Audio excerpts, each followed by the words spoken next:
posting ఇవ్వని కొత్త CS నేరం, జీఏడీలో రిపోర్ట్ చేయాలని ఆదేశాలు, 27 వరకు జవహర్ సెలవుకు ఆమోదం,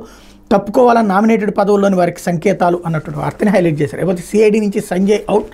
విజిలెన్స్ నుండి కొల్లు రఘురామరెడ్డి తెలుపు, కొత్త సీఎస్ తొలగింపు, కొత్త సీఎస్ నీరబ్ కుమార్ ఉత్తర్వులు, 2 బాధ్యతలు డీజీపీకి అదనంగా అప్పగింత, Fibernet MD Madhusudan Reddy, mines director వెంకటరెడ్డికి ఉద్వాసన అంటూ